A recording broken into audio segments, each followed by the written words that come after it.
Le charbon? Non, les charbons. Il y en a bien plus que de vin en France, et chacun de ces crus possède, sinon son propre bouquet, du moins des caractéristiques et des propriétés particulières.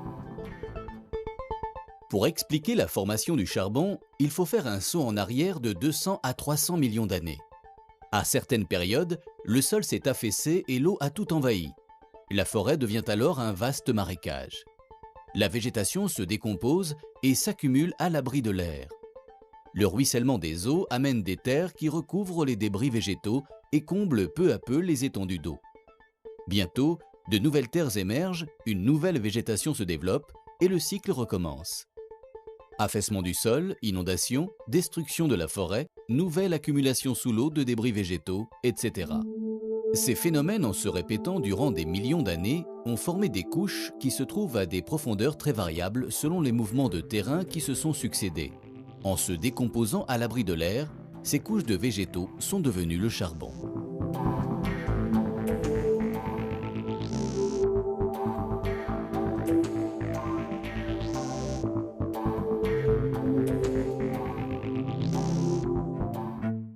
Marginalement utilisé depuis le Moyen-Âge, le charbon de terre est devenu à partir du XVIIIe siècle l'énergie de la révolution industrielle.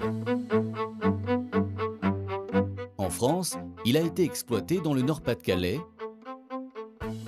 en Lorraine et dans le centre et le Midi. C'est avec lui que notre économie a connu un essor sans précédent. Quelle que soit la région, la physionomie d'une mine souterraine présente toujours les mêmes caractéristiques. Des installations qui s'étendent sur plusieurs kilomètres, dominées par des chevalements et des tours d'extraction. Les chevalements métalliques correspondent à une image traditionnelle de la mine. Mais les mines peuvent être également dominées par une tour en béton en haut de laquelle se trouve la machine d'extraction.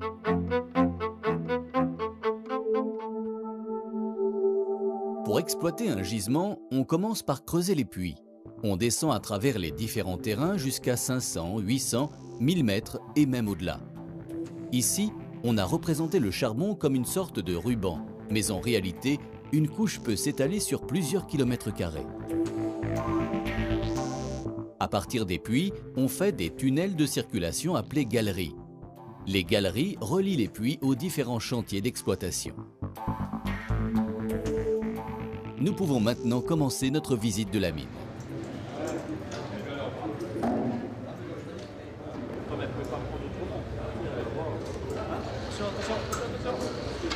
Les mineurs prennent leurs lampes et leurs équipements de sécurité avant de descendre.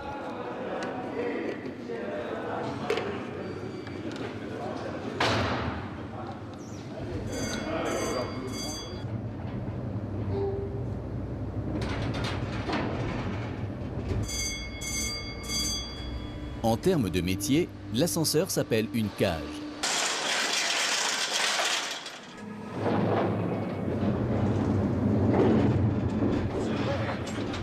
Lorsqu'elle transporte les mineurs, les cages descendent à la vitesse de 10 à 12 mètres à la seconde. Pour le matériel, c'est 18 à 20 mètres.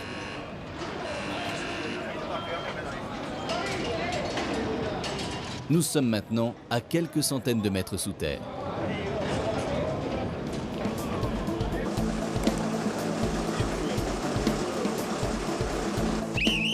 Pour rejoindre les chantiers de production qui se trouvent parfois à plusieurs kilomètres de la base du puits, les mineurs utilisent différents moyens de transport.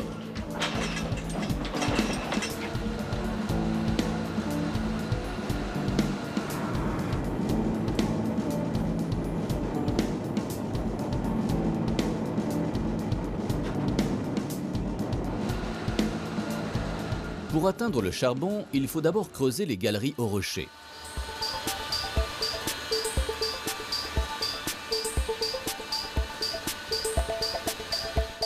On fore des trous dans lesquels on place des explosifs. Et après chaque tir, on déblaye et on soutient les parois et le toit. 6 à 10 kg d'explosifs sont nécessaires pour dégager 2 à 3 mètres de galerie. Selon les profondeurs et les gisements, il s'écoule de 2 à 5 ans entre le début du creusement d'un puits et la production de la première tonne de charbon.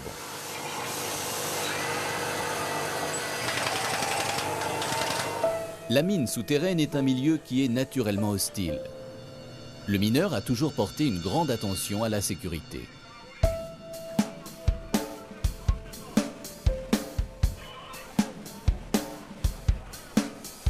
Bien plus que le charbon, ce sont les volumes d'air et d'eau qui sont les plus importants dans une mine souterraine.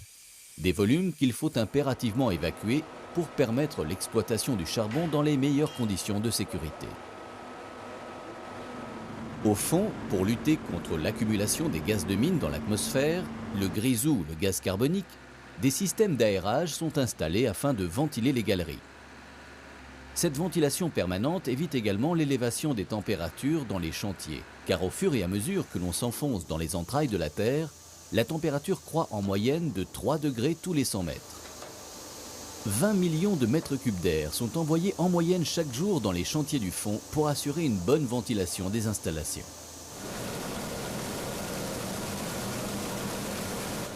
Pour combattre l'eau et les inondations, un pompage des eaux, l'Exor, est mis en place. Au cours des dernières années d'exploitation, 40 millions de mètres cubes d'eau ont été extraits annuellement des mines françaises, soit l'équivalent du débit de la Seine pendant 3 mois. Pour prévenir les coups de poussière, on pratique la schistification, une technique qui consiste à épandre du calcaire sur les parois des galeries.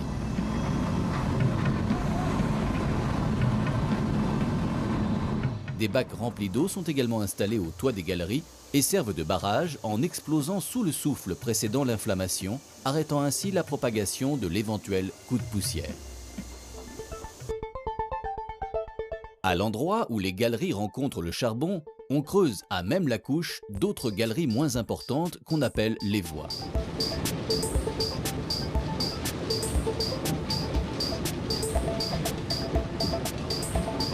C'est entre ces voies que l'on enlève le charbon par tranches successives.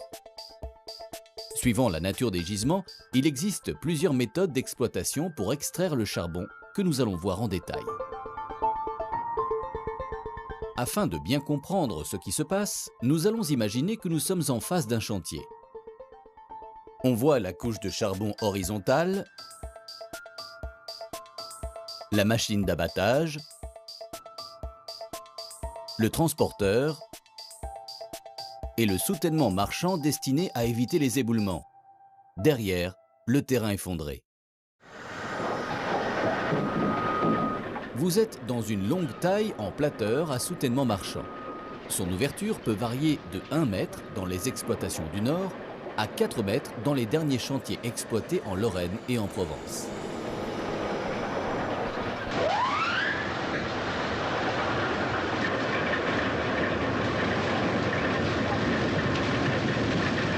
Dans un chantier, le charbon est abattu soit par un rabot, engin hérissé de pics qui circule sur un rail le long du massif et creuse une saignée à sa base de 4 à 8 cm par passage, soit par une haveuse, sorte de gros tambour qui abat des tranches de 60 à 80 cm d'épaisseur à chacun de ses passages le long du front de taille.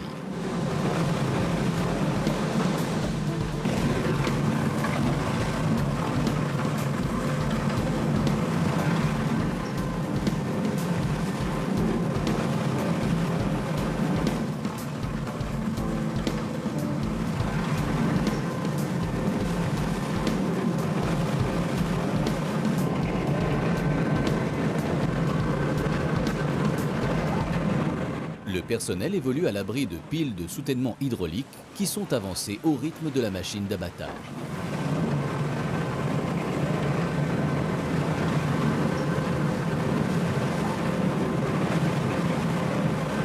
Le charbon tombe sur un convoyeur blindé qui l'évacue hors du chantier.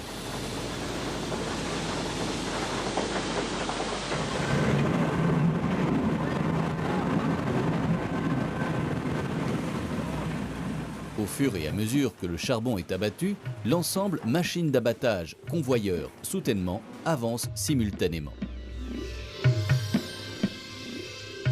Chaque pile du soutènement, l'une après l'autre, se desserre, progresse vers le charbon, puis se resserre sur le toit. Derrière, le toit s'effondre naturellement au fur et à mesure qu'il n'est plus soutenu.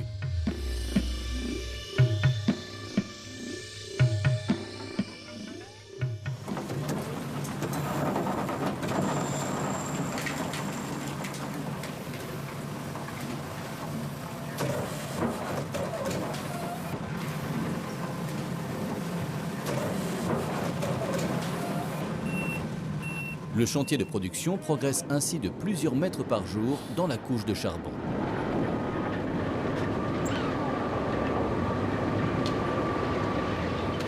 La pression dans les vérins est voisine de 400 bars. Chaque pile peut supporter environ 400 tonnes, soit l'équivalent du poids d'un TGV. Une taille moyenne de 200 mètres de long, c'est une usine mobile de 3000 à 5000 tonnes que l'on déplace tous les jours. Mais au cours des siècles, avec les mouvements de terrain, les gisements peuvent se présenter à la verticale. Avec des veines inclinées entre 60 et 90 degrés, c'est la méthode de l'exploitation en dressant. Dans ces chantiers, l'exploitation du charbon ne se fait plus horizontalement, mais de bas en haut.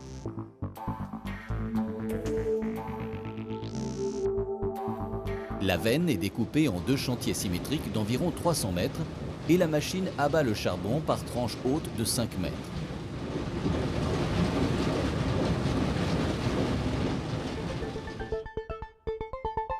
Le vide créé est comblé avec du sable. Les hommes, le matériel, le charbon et l'air transitent par des tubings, conduites métalliques qui relient le chantier aux galeries d'accès.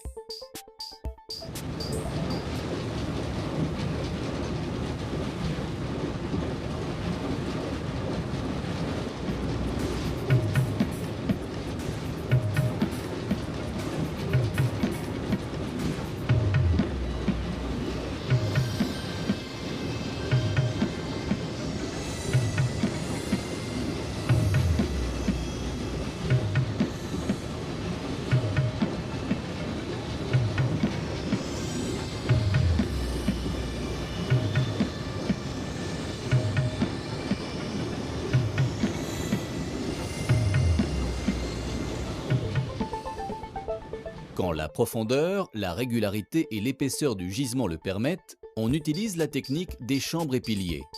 On trace dans le charbon des galeries parallèles de 5 mètres de large qui sont ensuite recoupées par d'autres galeries perpendiculaires qui ont également 5 mètres de large.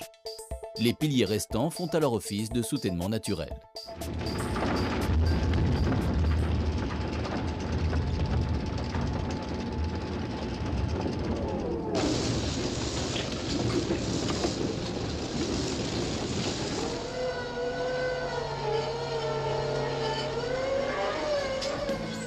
Quelles que soient les techniques utilisées, ces opérations du fond sont suivies à la surface par le télévigile, véritable centre opérationnel de la mine. Des télégrisomètres surveillent et mesurent à distance la teneur en grisou et arrêtent automatiquement l'exploitation quand cette teneur dépasse un certain seuil. Il faut maintenant évacuer le charbon. Depuis le chantier par bande transporteuse ou train de berline, le charbon est acheminé vers les puits d'extraction à raison de 2000 tonnes par heure en moyenne. Pendant longtemps, la recette du fond a été une véritable gare de triage. Les berlines encagées remontaient au jour. Au fur et à mesure qu'elles étaient vidées, elles prenaient la place des berlines pleines pour être réexpédiées au fond. La ronde est incessante. Ces dernières décennies, cette noria de wagons a laissé place au skip, sorte d'ascenseur capable de remonter 30 tonnes nettes de minerais à chaque voyage.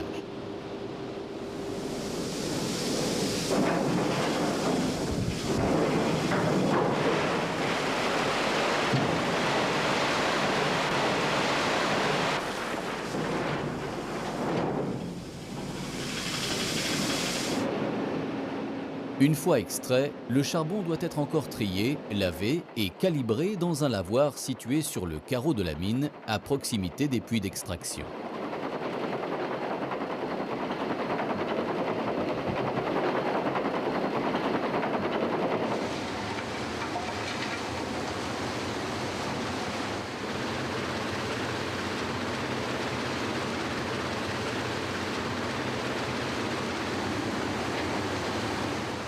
Autre manière d'exploiter le charbon, c'est la mine à ciel ouvert.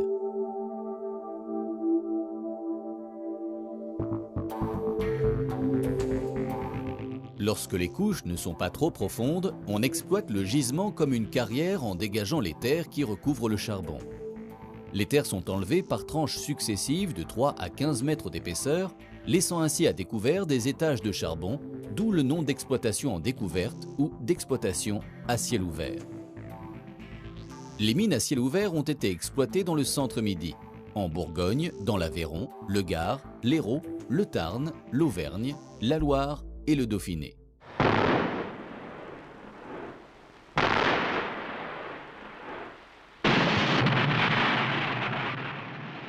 Leur essor a été considérablement facilité par l'arrivée de puissants engins, bulldozers, chargeuses, pelles géantes.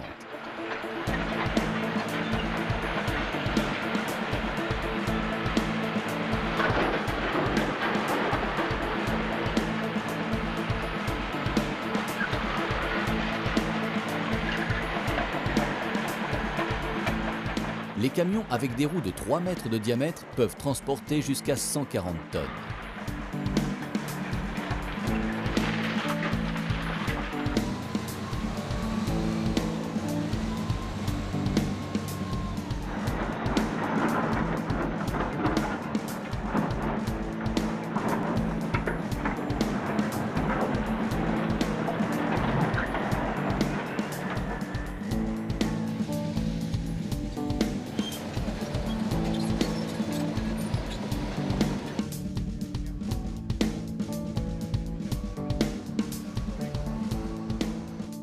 En fin d'exploitation, la découverte est toujours réhabilitée.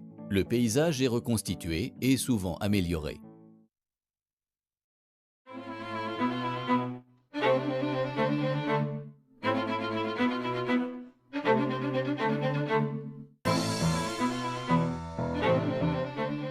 Face à la concurrence des autres énergies, à l'ancienneté de ces gisements et aux coûts de production élevés, Charbonnages de France a arrêté définitivement son activité extractive en remontant sa dernière tonne de charbon en 2004 au siège de la Houve en Lorraine.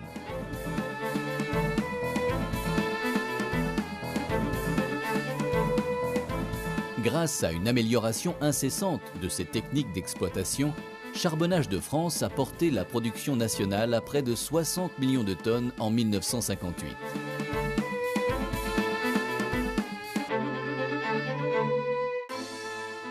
Jusqu'au dernier charbon extrait en Lorraine, mécanisation automatisée des chantiers de production et amélioration de la sécurité auront été les constantes de l'entreprise.